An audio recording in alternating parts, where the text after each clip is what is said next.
कहा जाता है कि इनसाइडर ट्रेडिंग गैर कानूनी है, लेकिन क्या वाकई ऐसा है? अगर कोई कंपनी की किसी जानकारी के पब्लिक होने से पहले ट्रेडिंग की जाती है तो वह गैर कानूनी है। शेयर बाजार में अक्सर ही एक शब्द आपको सुनने को मिलता है, इनसाइडर ट्रेडिंग। कई बार इनसाइडर इंफॉर्मेशन भी सुनने को मिलता है। कहा जाता है कि इनसाइडर ट्रेडिंग गैर कानूनी है, लेकिन क्या वाकई ऐसा है? या ऐसी भी कोई कंडीशन होती है जब इनसाइडर ट्रेडिंग गैर कानूनी नहीं होती है? इसे समझने के लिए आपको इससे जुड़ी कई बातों को अच्छे समझना होगा। समझ आएगा कि क्या होती है इनसाइडर ट्रेडिंग और कैसे की जाती है। किसी कंपनी में इनसाइडर उसे कहते हैं जो उस कंपनी में काम करता है या फिर उस कंपनी में शख्स के पास बड़ी हिस्सेदारी होती है।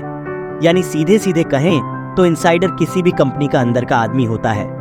यह शख्स कंपनी का डायरेक्टर, प्रेसिडेंट या सीनियर एग्जीक्यूटिव हो सकता है।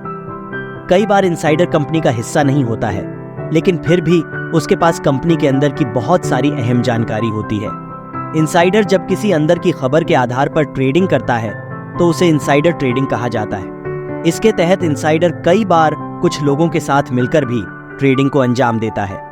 इनसाइडर ट्रेडिंग में अक्सर लोग अपने दोस्तों और रिश्तेदारों के शामिल कर लेते हैं और इनसाइडर ट्रेडिंग करते हैं। इससे वह अंदर की जानकारी के आधार पर कम समय में अधिक पैसा कमा लेते हैं, और वो भी गारंटी के साथ। वैसे तो इनसाइडर ट्रेडिंग शब्द का इस्तेमाल हमेशा अवैध काम के संदर्भ में ही किया जाता है, लेकिन कुछ मामलों में यह वैध भी हो सकती है। अगर इनसाइडर की तरफ से कंपनी की कोई जानकारी पब्लिक में आने से पहले ही किसी शेयर की ट्रेडिंग के जरिए मुनाफा कमाया है तो यह गैर कानूनी है। वहीं अगर इनसाइडर ने कंपनी का जानकारी पब्लिक हो जाने के बाद ट्रेडिंग की है और मुनाफा कमाया है तो यह वैध इनसाइडर ट्रेडिंग कही जाती है।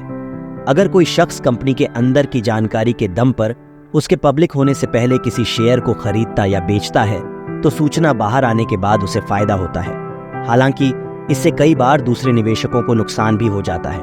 वहीं दूसरी ओर ऐसी स्थिति में एक निवेशक यानी इनसाइडर को दूसरे की तुलना में पहले पता होता है कि शेयर चढ़ेगा या गिरेगा, और वह उसी हिसाब से डील करता है। कई बार इनसाइडर इंफॉर्मेशन का इस्तेमाल करके गलत तरीके से शेयरों की बोली लगाई जाती है, जैसे ऊंची कीमत पर बेचना या फिर बहुत कम कीमत पर खरीदना, क्योंकि कंपनी को नुकसान होने की खबर आपके पास होती है। ऐसे में अगर आपने कंपनी के शेयर शॉर्ट किए हैं तो आपको फायदा होगा, क्योंकि नुकसान की खबर बाहर आएगी तो हर कोई इसे बेच रहा होगा।